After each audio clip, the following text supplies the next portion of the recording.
Apa kabar bosku semua? Akhirnya kita jumpa kembali setelah 1 bulan channel ini mati suri. Mati suri karena apa? Kalian silakan tonton aja ya video klarifikasi yang udah Mimin buat di video sebelumnya. Nah, dengan menambahkan kalimat rencana Onigashima baru sebagai judul chapternya, chapter 985 ini pun semakin membawa kita masuk ke dalam rimba misteri atas rencana Kaido dan Big Mom yang beraliansi. Dan tanpa banyak basa-basi lagi, langsung aja lah ya kita mulai videonya. Let's go!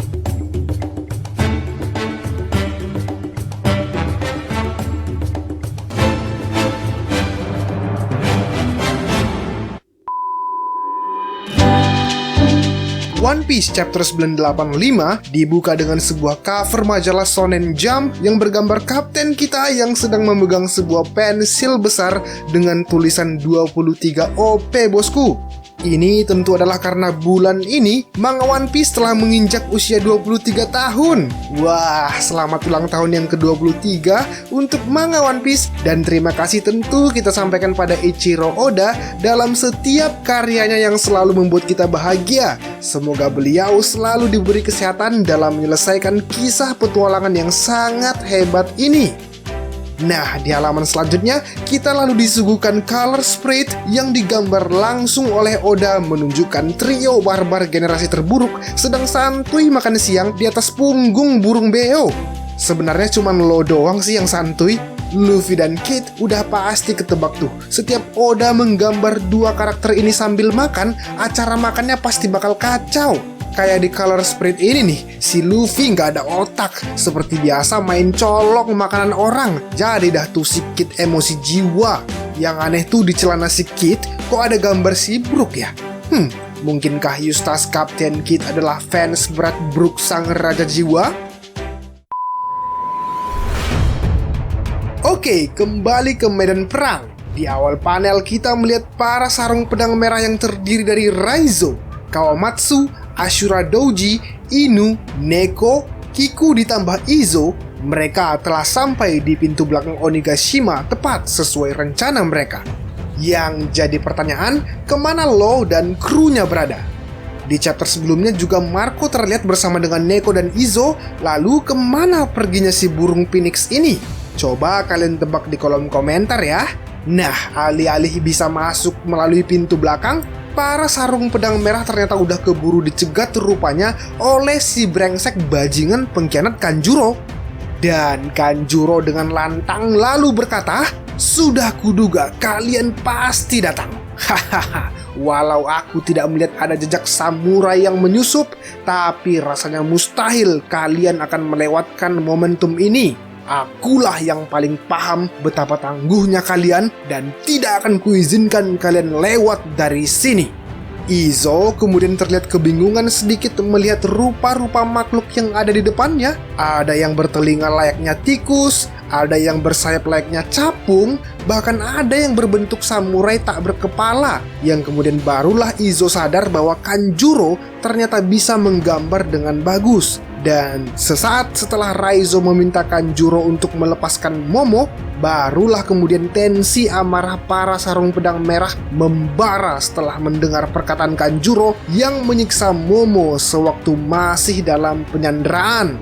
Kiku kemudian menangis dan sangat marah, tenggelam dalam emosi. Ia pun berkata, "Sebaiknya kau tutup mulut kotormu, Kanjuro-san." Wih, si Kiku masih sopan juga ya manggil Kanjuro-san. Enggak pantas Kanjuro disopanin.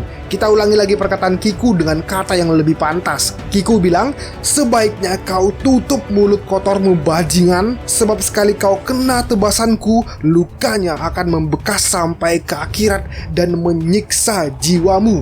Hei, lu jual gue beli," kata Kanjuro, yang kemudian Kiku melesat menerjang Kanjuro dan terjadilah baku pukul antara mereka berdua. Lalu mengikut kemudian para sarung pedang merah lainnya yang juga ikut memeriahkan keadaan dengan mencoba menghajar semua gifter di depan mereka.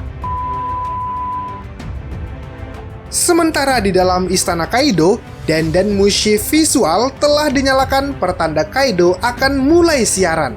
Namun sebelum siaran dimulai, tepat di atas mereka di loteng istana, ternyata Yamato dan Luffy masih diperlihatkan dalam pembicaraan mereka yang sangat alot mengenai imajinasi Yamato menjadi Oden, mengenai Luffy yang adalah adiknya Ace, dan mengenai keinginan Yamato untuk berlayar bersama Luffy. Wih, kayaknya calon nakama baru lagi nih. Seneng deh rasanya ada banyak kandidat yang masuk dalam bursa nakama. Asik, bursa nakama cuy.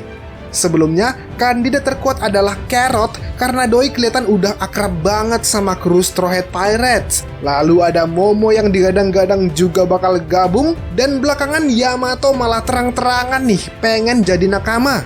Luffy sih nggak ngasih jawaban langsung ya, malah doi terkesan kayak nggak peduli dan melarikan topik pembicaraan kembali membahas Oden.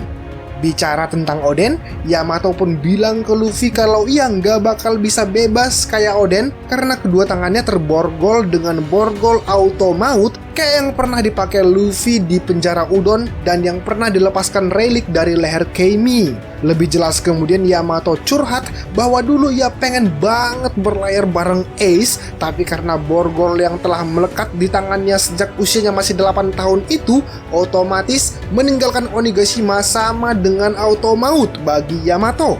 Hati manusia paling bebas seperti Luffy pun bergetar mendengar curhatan Yamato itu, dan dia pun bersedia melepaskan borgol yang telah membelenggu Yamato selama 20 tahun itu, asal syarat yang diminta Luffy pada Yamato yaitu agar ia mau bertarung bersama aliansi menghancurkan rezim jahat bapaknya. Tak sungkan Yamato bahkan dengan senang hati bergabung dengan aliansi Luffy, bahkan ia sangat ingin menghajar bapaknya karena perlakuan Kaido sebagai bapak yang sangat tidak baik yang selalu memukuli Yamato. Dan sebelum Luffy melepaskan borgol Yamato, tiba-tiba terdengarlah suara live streaming Kaido yang dengan lantang ia berkata, 2 tahun sudah perang Marineford berlalu, akhirnya dunia mulai bergerak. Pemerintah telah menghapus Shichibukai bukan karena mereka gila, melainkan karena markas besar mereka sangat pede bisa menghancurkan kita dengan senjata baru mereka. Tapi di saat pemerintah sedang lengah, kami sudah memutuskan untuk bekerja sama dengan bajak laut Big Mom. Lalu kami akan mendapatkan senjata kuno, senjata terkuat yang ada di dunia ini. Dan sesaat setelah Kaido menyebut nama Big Mom, sang nenek terkuat sejagat raya pun nongol di depan Kaido sambil membawa pasukan homies barunya, dan Zeus di tangan kanannya, serta Nami dan Carrot yang terbujur kaku tampak seperti telah dibekap para homies.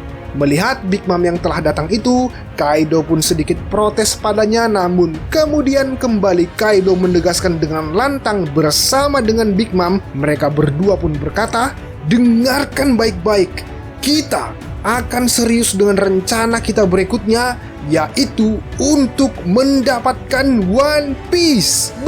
Pecah. Gak ada yang ngira bahwa Kaido ternyata berniat mendapatkan One Piece, bosku. Lebih tepatnya untuk menghancurkan dunia melalui senjata kuno yang bakal tersingkap dalam misteri One Piece. Niat Kaido pun di sini semakin sangat jelas ya, yaitu ingin membuat Wano menjadi surga para bajak laut yang mana tak ada hukum yang berlaku. Orochi yang mendengar perkataan kompatriotnya itu pun jadi panas dan merasa bahwa Kaido telah menjadi kacang yang lupa pada kulitnya. Dan sebelum Orochi membacot terlalu banyak, tanpa ampun Kaido menarik pedangnya King dan ditebasnya kepala Orochi sampai lepas dari badannya. Tragis sekali akhir dari aliansi jahat yang dikira bakal abadi malah berujung keji, di mana Kaido pada akhirnya mengkhianati Orochi demi mendapatkan kuasa penuh atas Wano Kuni. Tamat sudah riwayat Orochi, selamat jalan Shogun paling brengsek. Riwayatmu kini meninggalkan cerita di balik kepalamu yang meninggalkan badanmu. Dan meski kami pada akhirnya tak melihat sarung pedang merah menebas 9 kepala ularmu, namun aksi pengkhianatan Kaido yang menebas kepalamu sudah sangat memuaskan hati kami yang sangat membencimu. Entah apa nanti yang terjadi jika Kanjuro melihat sang junjungannya telah mati. Semoga lah ya ia juga cepat-cepat menyusul Orochi. Dan seluruh dedengkot Orochi, baik itu para samurai pengawal shogun maupun ninja Oniwa Banshu, hanya punya dua pilihan hidup. Pertama, bergabung dengan aliansi Kaido Big Mom, atau kedua, memilih untuk mati dibunuh sama seperti Orochi. Wih, sungguh kejam memang si Kaido bajingan ini ya. Bahkan lebih dari itu, Kaido pun lalu kemudian berkata, "Aku akan mengubah Wano menjadi kerajaan bajak laut demi mempersiapkan perang besar yang akan datang. Malam ini, Pulau Onigashima akan kupindahkan ke ibu kota bunga. Negara Wano akan berakhir dan negara baruku ini akan kunamakan New Onigashima. Putraku Yamato akan menjadi jenderal negara ini." Buset, ini sih gila nih si Kaido. Gimana caranya doi pindahin Onigashima ke ibu kota bunga yang jaraknya cukup jauh? Diterbangin? Mungkin kah? Entah deh ya. Yang pasti mendengar namanya disebut, Yamato pun menolak mentah-mentah tawaran sang bapak sembari ia dikejar-kejar anak buah Kaido bersama dengan Luffy yang kelihatannya udah kebelet banget tuh untuk nonjok muka si Kaido sekaligus nyelamatin nyawa si Momo. Well, demikianlah bosku pembahasan kita di chapter 985 kali ini. Silakan tinggalkan komentar kalian tentang chapter kali ini ya. Saran dan kritik membangun sangat Mimin butuhkan dari kalian untuk membuat channel kita ini bisa lebih dan lebih baik lagi. Baiklah, sampai jumpa di video selanjutnya. Mimin Yogi pamit undur diri dan ciao!